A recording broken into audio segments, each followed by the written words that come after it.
What's up, everybody? What is going on? All right, so I was I was asked recently to do. I was asked by a couple musicians that are wanting to get into a prog band. Prog means progressive, whether it be rock, whatever it is, rock metal. I was in a progressive rock metal band for 13 years. And they asked me how we kept it together, how we timed it. I'll explain this. I'm just setting up why I'm doing this. Okay. They asked how we went about doing it. So basically, what I'm going to do is I'm kind of going to explain my experience with my old band. The band was called Ptolemy. Um, and we were a progressive rock metal band, progressive rock, really, not so much metal. Progressive rock band.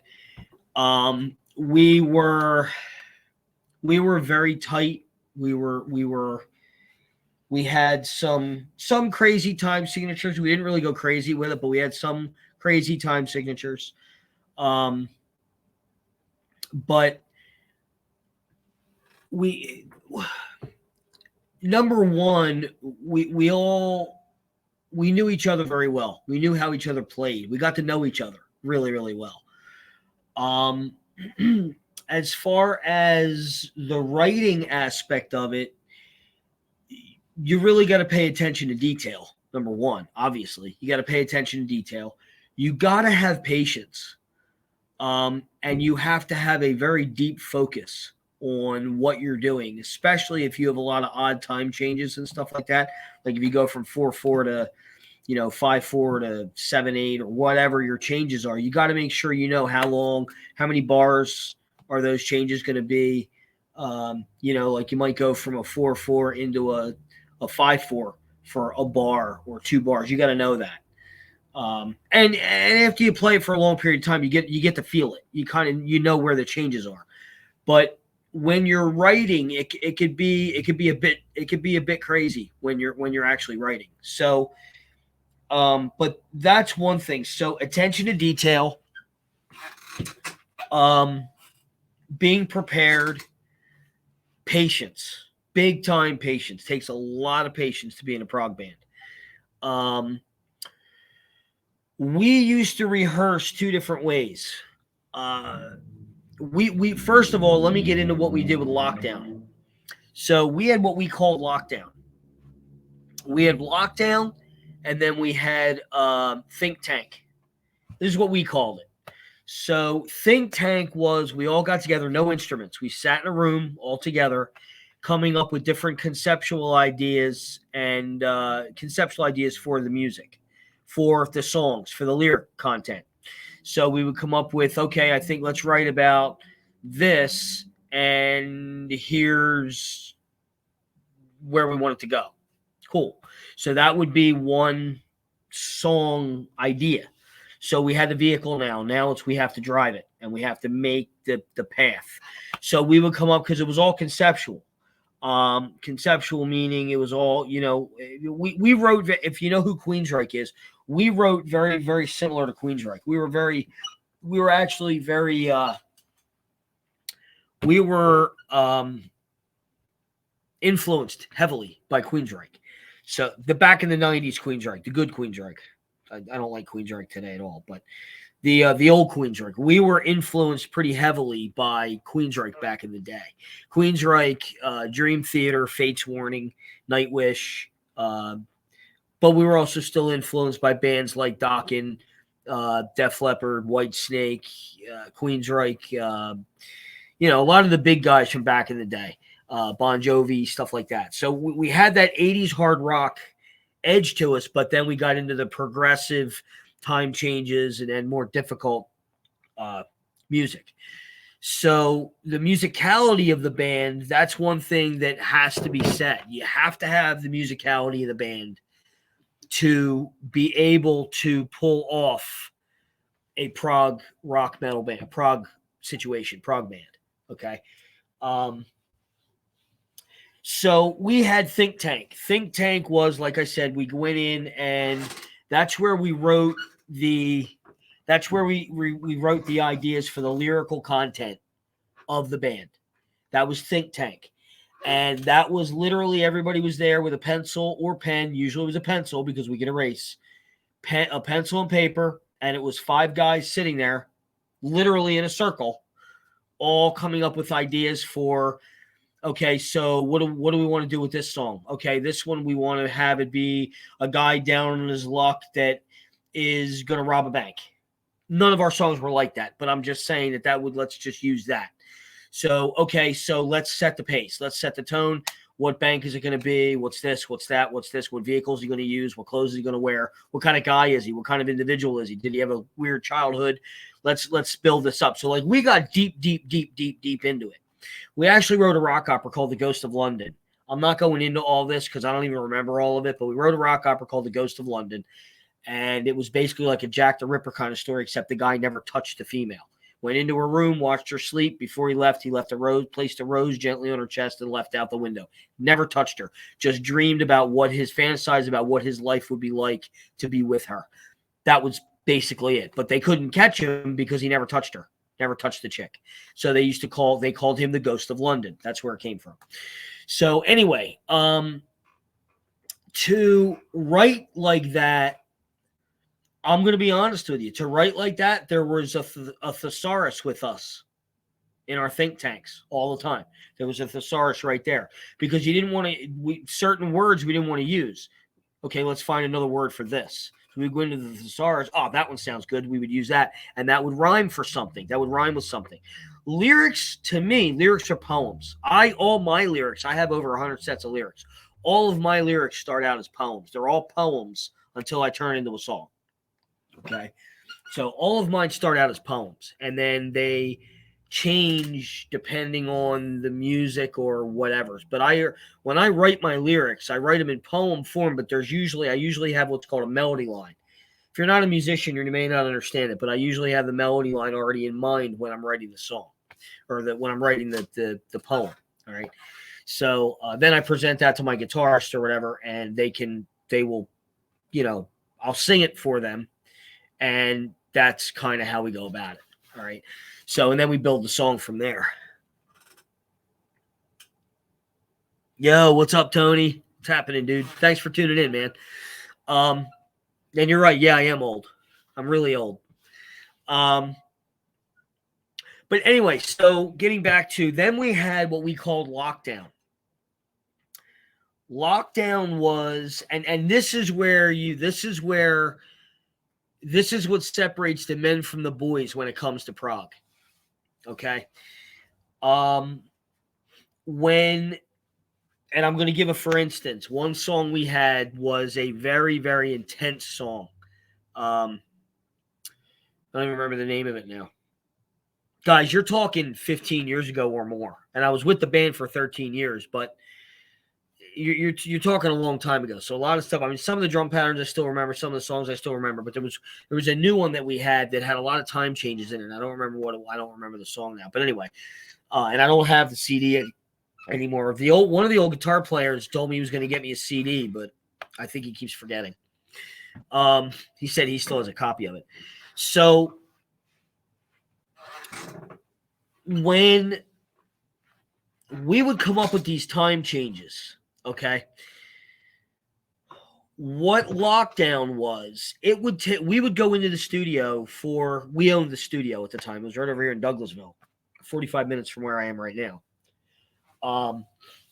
We had a fully digital recording studio, $250,000 fully digital recording studio. And when we would go into the studio for lockdown, it was literally lockdown. We would lock the doors. Nobody came in. Nobody went out. Go to the bathroom breaks, smoke breaks, because all of them smoked. I think I did too at that time.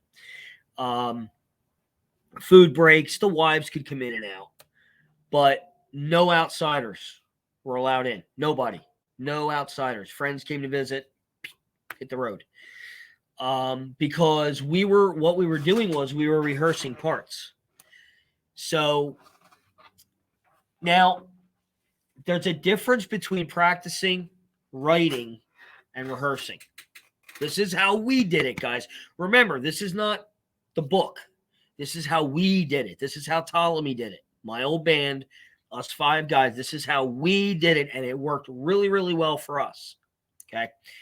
So there is a difference in practicing and rehearsing. There's a difference between jamming, practicing, and rehearsing. Big difference. I hate the term jam. I hate it. But I'm going to tell you what the differences are.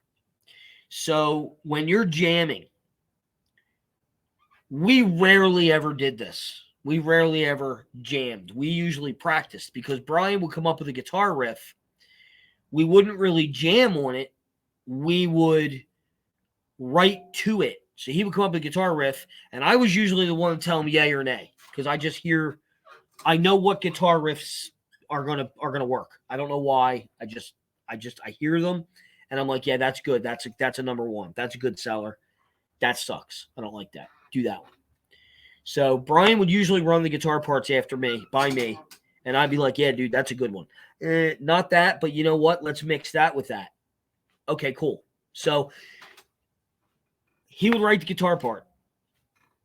I would then take that guitar part and I would start putting drums to it. He usually already had lyrics for it, or we did a think tank and he was writing now to lyrics that we had already created. It was one of 2 ways. It was either the lyrics would come out of a think tank or the think tank came after the guitar part was done and we were writing to that guitar part. So it was 2 different ways, but that doesn't really matter. It's kind of one and the same. You get the idea. So we would show the song. We would give the song out to the other guys. Now, at this time, everybody was living above the studio, except for me. I lived with my parents, but I stayed there on weekends, but I was living with my parents down in Chalfont, working with my pop. So we're working on heavy equipment all day long. So I stayed up there on weekends, though. So I was sleeping above. Literally, there was a loft above the garage, in the garage above it. And there was a ladder to get up there because there was no steps at the time. There was a ladder to get up there, and we all had air mattresses set up. Mine was set up. I just wasn't there all week long. I was there on the weekends. So a lot of the time we were a little different. Nobody really left except for me, and I had a CD player in my vehicle. Nobody really left. Everybody was kind of in the studio listening to the tune. So we all kind of worked together. So practice kind of was all together. Practice is really not supposed to be the full band. That is a rehearsal. Your practicing is done at home. You practice to learn the song, to learn your parts, learn the changes, and write your parts if it's an original. If it's an original song, which is what all ours were. We did no covers. Ours were all original. We wrote everything. So that's really practicing. Practicing is usually for the individual musician at home. You practice to the song. You write to the song. You get your parts down. That's practicing. Rehearsal is when you come in with the full band, knowing your parts, and you all hash out the song together. You play the song together, and you hope to get it as right as possible on the first shot. But there's your time to work on different stuff, different changes that might need to happen. But now you're working as a band, but you all already know the song. This is how we did it.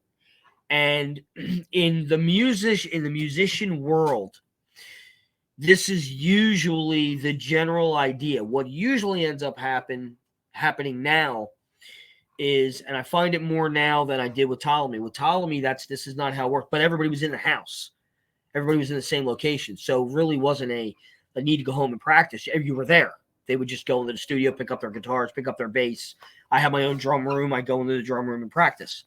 So it was a little different for us. But in a regular situation where we're not all living together, you take your CD copy and you go home and you learn the song. That's practicing. And I would be on my practice pad like I am right here, practice pad right here. I would write my drum part that way. Then the week later, I would go back and we would all be together. We'd all worked on our parts and we would play the song the way we all heard it. We'd play the song. If anything wasn't working, or if somebody came up with another idea, okay, we would work on that. Yeah, I like that idea. Let's add that, blah, blah, blah. We would do that. That is what rehearsal is for. Rehearsal is for the whole band.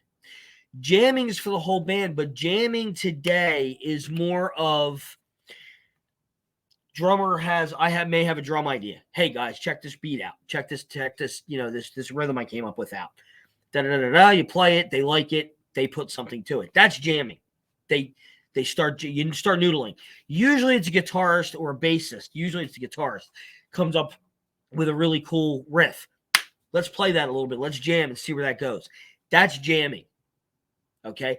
Jamming is when there's a guitar riff and you just want to see where it's going to go, and you get the ideas out of it while you're jamming that guitar riff. It's brand new. It's fresh. It's Fish is a jam band. Okay? I hate that shit. I never got into the jam. The only time I will jam is if there's a new guitar riff and we're creating something. But then it has to turn into writing. It has to turn into, okay, we're going to write something now. I will never just jam songs. I don't do that. I stopped doing that when I was like 15. Well, 18. Anyway, so, and I get it. There's a lot of people out there that like to jam. The jamming, no boundaries, no set locked in time. I myself don't care for that. I never did. I never liked that. I like, let's write a song. Let's have a song structure. Let's write it. Okay. Anyway, so we would get together.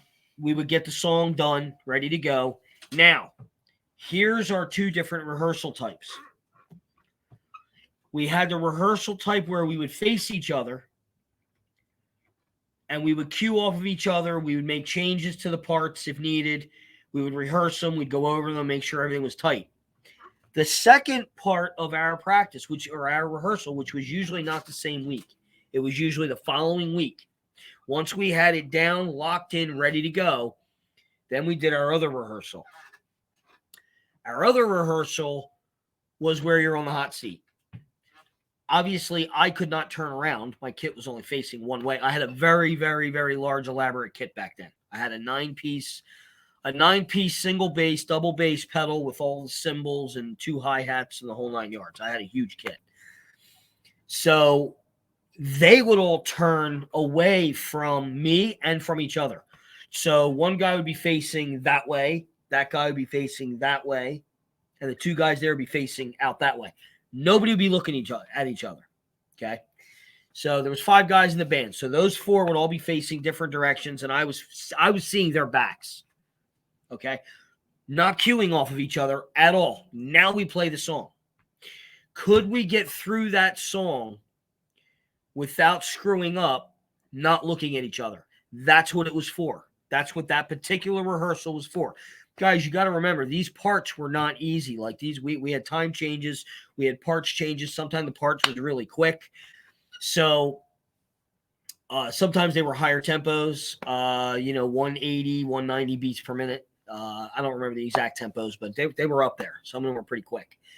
So that was the other rehearsal that we would do, was not facing each other. So nothing to cue off of. You have to know, this is what separated the men from the boys as far as, do you know your parts? So that's kind of how we built our timing structure. As far as keeping the band together, for a while, it was what we used to say, it's the equivalent of finding 5 wives. It's the equivalent of guys finding 5 wives, or women finding 5 husbands, or whatever the case may be. It's not easy. And well, I didn't live there, but I stayed there on weekends. We lived together to an extent. Brian and I actually did live together in a house in Ambler for 3 years, 2 or 3 years. We lived together. We were never away from each other. Like, we were always matter of fact, there for a while, he was even working with me. He was working in a pool company with me. So, we lived in and out of others, in and out of each other's pockets at times. If I needed sticks and didn't have any cash, he had the cash on him. If he needed guitar picks or strings or something, and he didn't have cash, I had cash. It become a family. And that's how it's supposed to be. Without that element, you're not going to survive a band in general, much less a progressive band. Progressive bands are with the evolution of Dream Theater, bands like Dream Theater. By the way, congratulations, Mike Portnoy. Mike is back in Dream Theater, the original drummer. And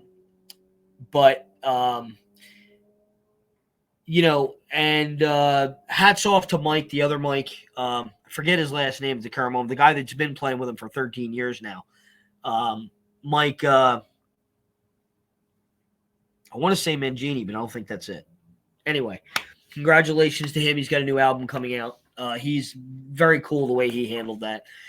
But, with Fates Warning and Dream Theater and Nightwish and these bands that are prog bands, they weren't – Dream Theater was out back then. Obviously, Fates Warning was out because Fates Warning was before Dream Theater. We had that to go on, but even that was still new. Rush was the most prog, really, that you got back then. You had Yes. You had Toto touched a little bit with Jeff Porcaro's an awesome drummer. Oh, my God. One of my influences. I love that guy. He actually plays exactly like I do. He really didn't have lessons. His dad was a professional drummer, too. And he just listened to a lot of songs and learned songs through listening to. He played by feel. It's exactly how I was up until now. Now I'm starting to work on my craft where I'm doing my independence, working on getting my limbs, doing different things. Now is when I'm really working on all that. So, and having all of that in a prog band, believe it or not, actually helps too. Now, I didn't have that luxury. I had some independence. I had decent coordination. I had some independence, but I didn't have what I have now. Like my independence I have now is starting to really take shape. I can get my feet in my hand, my legs and my feet, or my feet and my hands doing different things now. It's actually pretty cool. And it's getting better and better and better. So, but back then, never would have had the patience to even try that. Today, nothing but patience. Believe it or not, I get frustrated. I stop for 5-10 minutes, check my phone, do something on my computer, and then I'll go back to it. And it's helping me. I'm up here every single night. But that leads me to my next necessity for being in any band, really, but definitely a prog band. Dedication. You have to be dedicated to that situation, because a prog band is one of those things that it can drive you crazy. Brian and I used to tell any musician that came in and tried out for the band when we were auditioning musicians before we had the final lineup. Anytime we would have anybody come in to audition for the band that ended up working with us for any length of time, which usually wasn't very long because they used to get frustrated quickly, but we would always tell them, look, you got to be on your own island. Okay? We have to work together separately. Let me explain that. So, and I'm not going to go into theories on this, but there were times that nobody in the band was playing in time, and we met at the end of the bar. So Brian might be playing something in 5/4, I might be playing something in 4/4, or I might be playing something in 7/8. Brian's playing something in 5/4 or 4/4, and the other guy, the bassist, might be playing something. There were times when we were not in time at all, but we met at the end, and it was planned that way. So if I listened to Brian playing, let's just say he was playing a 5/4 figure and I was playing a 7/8, if I listened to him, it was going to screw me up. If he listened to me, it was going to screw him up. So we literally had to be on our own island and concentrate on what each individual musician was playing. You had to concentrate on what you were doing and just pray that you kept it together until you got to know it, and it was just second nature where you're just playing it. Because we got to that point where we could laugh and smile and joke around and talk to each other while we were playing these parts. But when you're first writing them, it's not that easy. When you're first writing them, you really, really have to pay attention. Now, even after you get really good with it and it's really locked in and you have it, you still got to pay attention because it's very easy to lose your place if you're not counting. And a lot of times that's why a lot of people call it math rock, because you're doing a lot of counting. I personally didn't used to count, which made it even harder on me, but I used to be able to feel the music. I used to know got to know my parts. I knew where my parts were. So I knew where the changes were. It took me an extra long time. It used to drive Brian nuts because it would take me a long time to get the parts down. But once I had the song down, because I was writing the parts, once I had the song down, he knew. Once he's got it, he's off and running. You don't have to worry about him. All right. But dedication, determination are two very, very, very important things, important attributes that you have to be in a prog band. Some of today's prog, I don't know, man. I don't think I'd want to be a part of some of it. I listen to some of it, and one thing that drives me nuts is nonstop double bass through a whole song. It's to me, I just don't like double bass that much. I have a double bass pedal right here. I have a very nice double bass pedal right here. It's called a Griffin. Beautiful pedal. Love how this thing works. Love this pedal. It is an off-brand, but this thing's badass. Absolutely love it. The adjustments on this thing are freaking endless. You can really, really hone this thing in for your personal style. But I use a double bass pedal for soloing, which I never do. I don't do solos, so I really don't use it for soloing. But if I was to solo, I would use it for that. I use it for accenting, and I use it in fills now and then. I don't use my double bass all the time. I use my double bass very rare, actually. Very rarely. I don't use double bass much at all. To me, I have chops up here with my hands. I can add chops with my legs and my feet on double bass and on hi-hat and bass drum. I don't need to be the whole night.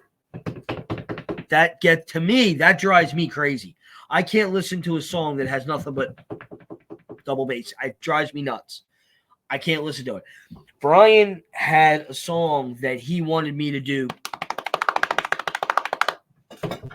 running on the bass pedal, like the whole song. And I told him, I said, I'm not doing that. Why? Because I'm not. I don't like double bass that much. Well, then you better come up with something up top. I will. And I did. I ended up coming up with a really cool pattern up top. He's like, holy shit, man, I'm glad I told you to do something up top. Sounds a hell of a lot, but it was like a polyrhythmic. I don't remember the rhythm now. It's been too long, but it was like a polyrhythmic. I had two hi-hats. So I had a foot-controlled hi-hat here. And then, I can do this because you can see this. I had a foot-controlled hi-hat here like this one is. Okay. And then over here, I had one that was closed all the time. So I could do polyrhythmic stuff back and forth between two hi-hats or this open hi-hat or this foot-controlled hi-hat and the ride cymbal, which I did a lot. I did a lot of that stuff.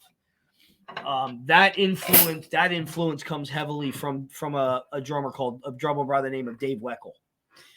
If you don't know who Dave Weckl is, check him out. He's incredible. One of my biggest influences, along with Scott Rockenfield from Queensryche, old Queensryche, Mike Portnoy from Dream Theater, Neil Peart from Rush, Jeff Porcaro from Toto, the guy from, I don't remember the guy's name. I can never remember the freaking guy's name. I want to say Ken, but I don't know if that's it. From Kansas. As much as I hate to say this, a lot of the prog guys.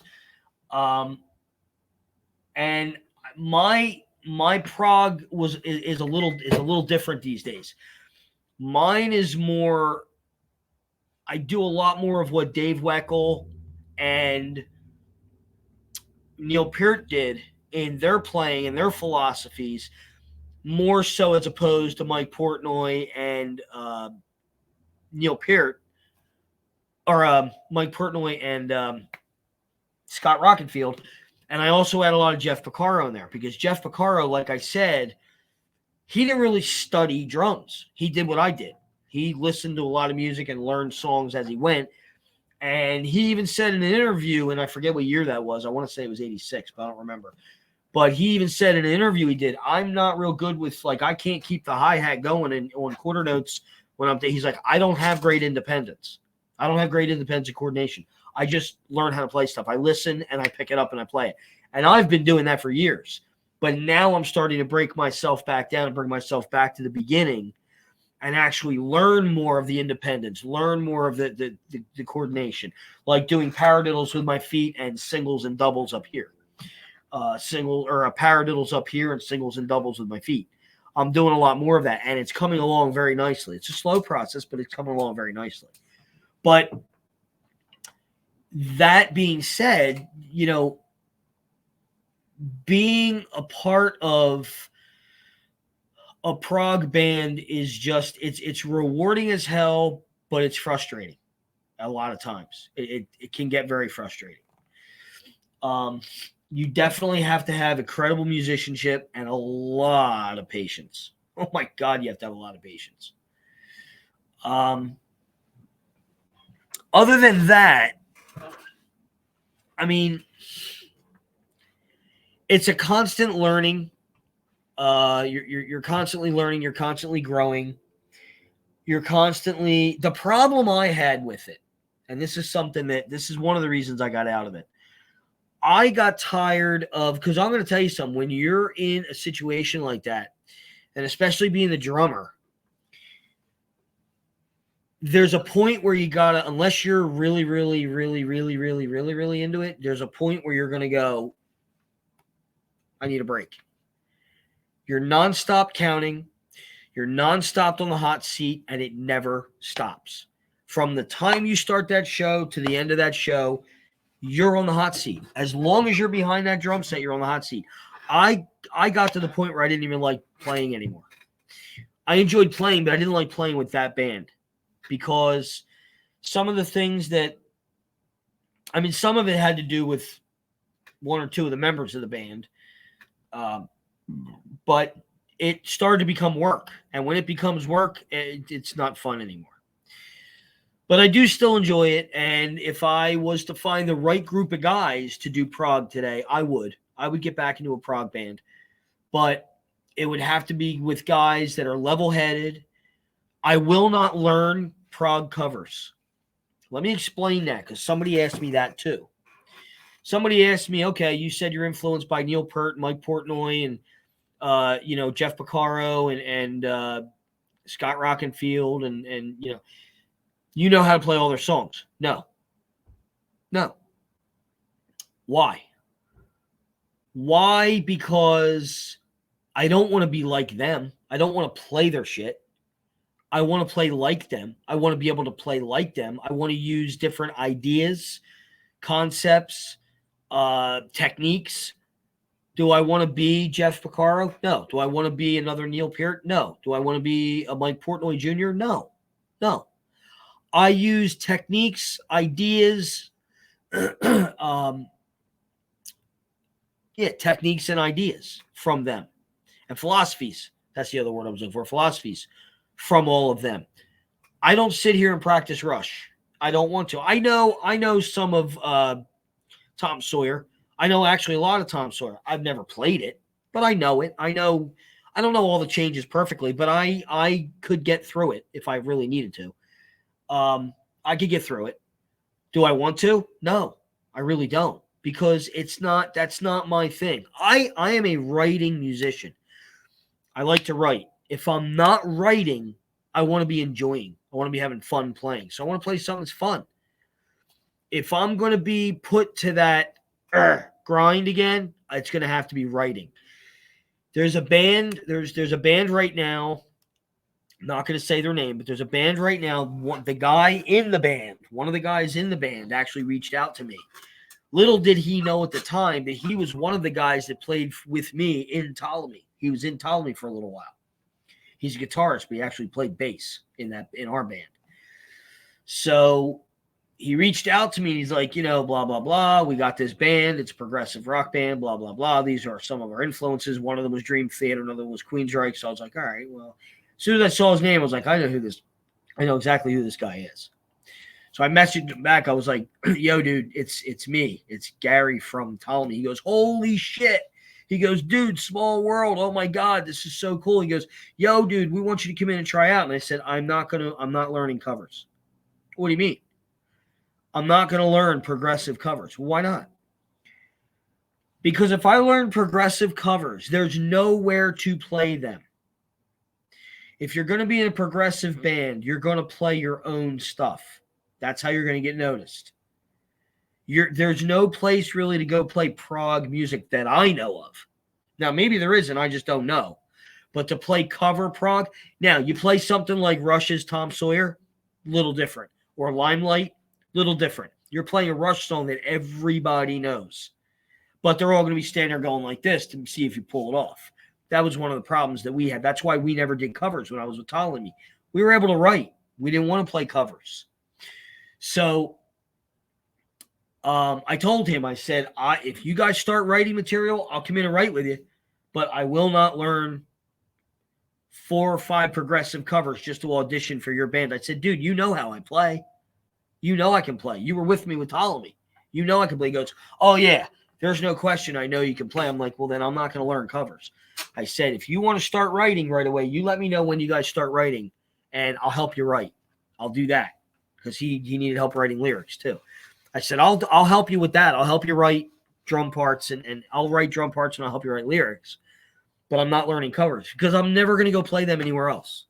And they were off-the-wall covers too. Like I listened to them, I'm like, ugh, I don't even like these songs.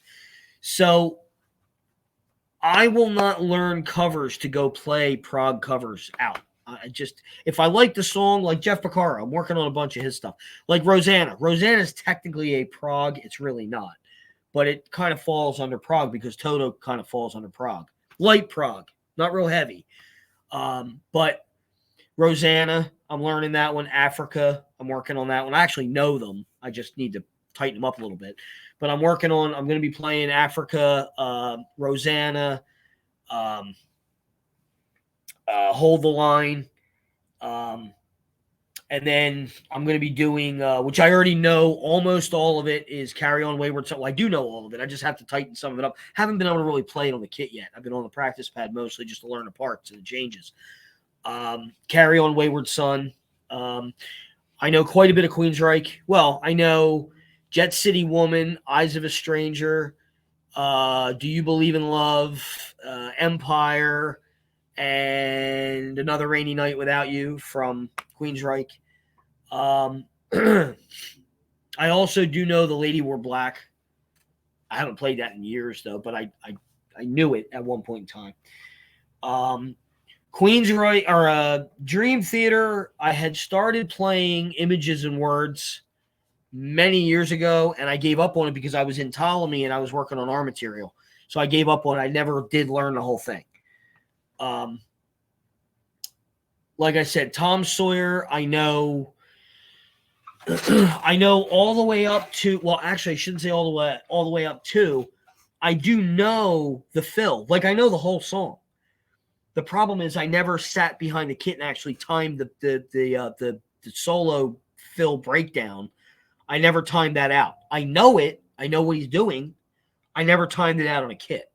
I tapped it on my legs and stuff like that. And I was in decent time, but I never timed it and perfected it on the kit. I see no reason to because I'm not going to play that anywhere. So, and if I do get a chance to, I'll learn it. I'll finish it. But there's another thing that I was asked at one point in time. And I think this is a very, very important topic. In any band, whether it's prog or not, in any band situation, and I'm going to speak for drummers now because I know guitarists do it to an extent too, but I'm going to speak for drummers now because I'm a drummer and I know a lot of drummers. Does any drummer ever stick to the actual song's pattern 100%? Very rarely. Very rarely. Guys, my style is and some of you are going to laugh, but I pull from some disco. No shit, sloshy and upbeat hi-hats. Pull from some disco. I pull from Contempt Jazz Fusion because of Dave Weckl. So off-time snare hits, accents on the snare, off-time snares, as I said, like way off-time, extra snare hits, little tom hits, accents, a lot of accents, pop rock, pop and pop rock, rock, hard rock, old metal. We're talking like back in the day when they used to call Dokken and them. Well, they really weren't called. That was really Metallica. They were more thrash metal, quote unquote, back then. But 80s rock, 80s hard rock, Def Leppard, Whitesnake, Queensryche, Rat, Poison. Bee Gees, Air Supply, REO Speedwagon, Ambrosia. A lot of people don't even know who the hell they are. Ambrosia, Toto, Kansas. Yes. I am influenced by so many. The Eagles, Survivor, Bryan Adams. I'm influenced by so many different styles that I have an arsenal to pull from. I use my arsenal. Okay. I am not a 4-4 on the floor, doesn't do anything else drummer. I'm a time player, but I play with that time too.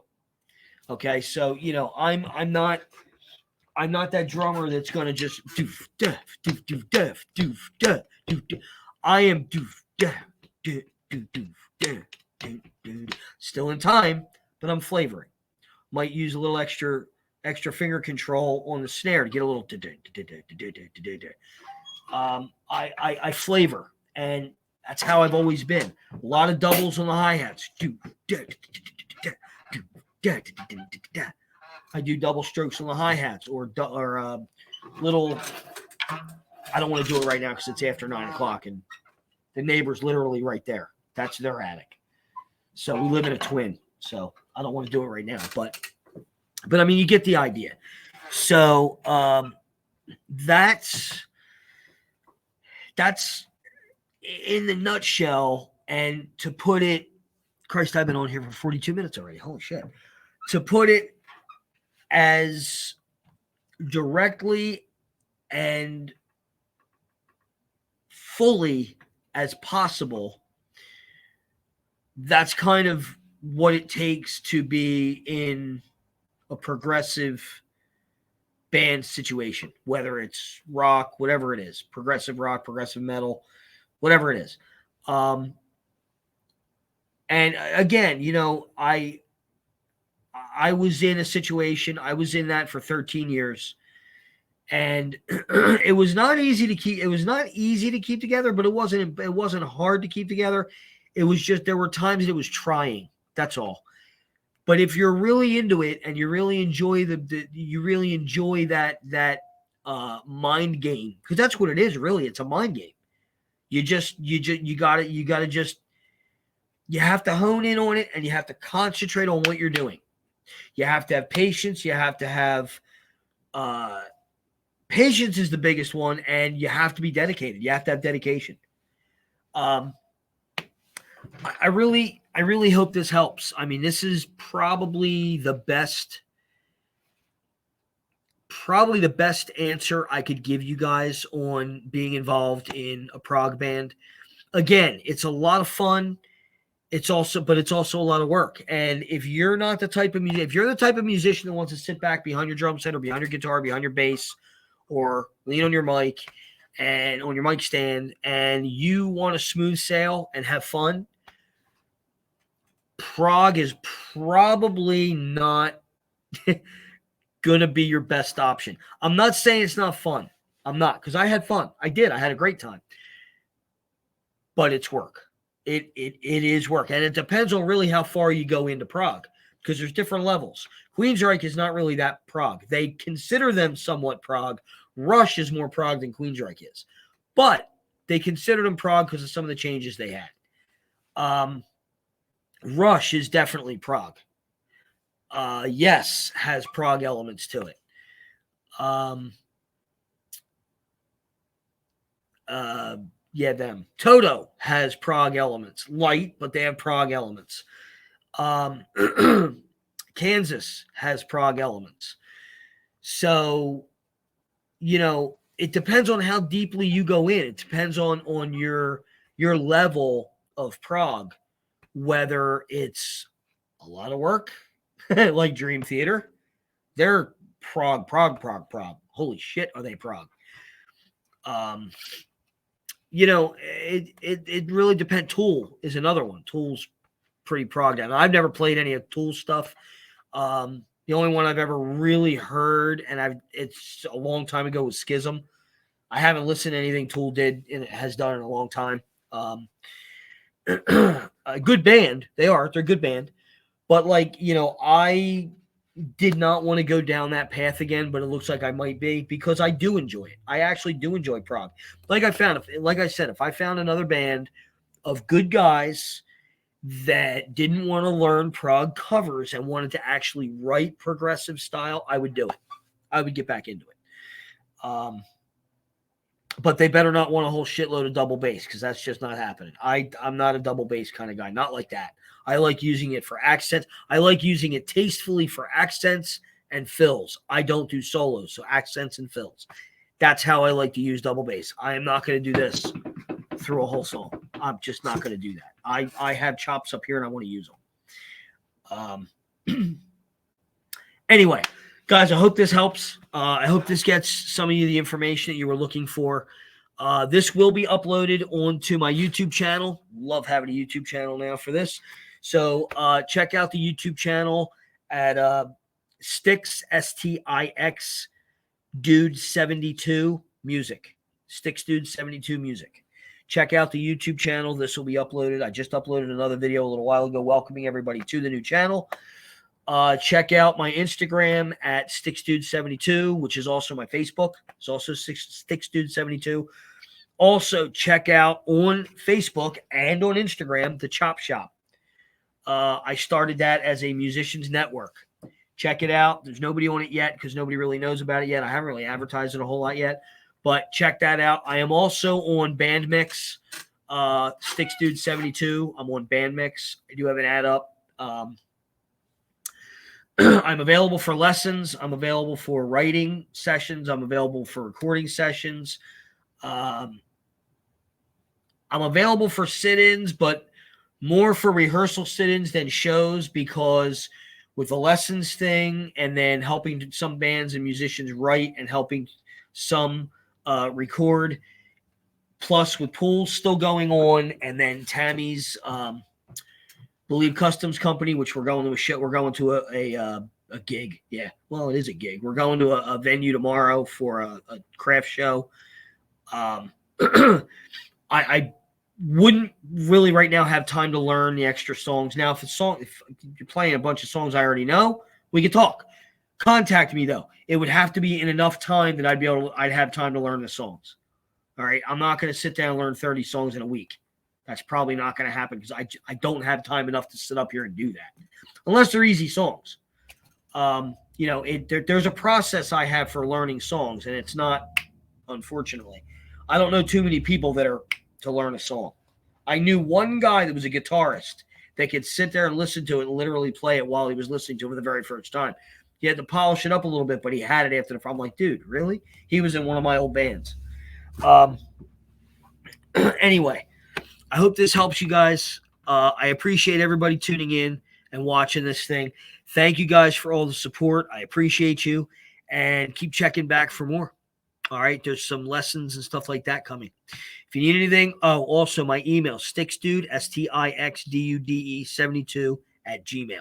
If you need me, holler. Have a good night, everybody. Have a great weekend. Later.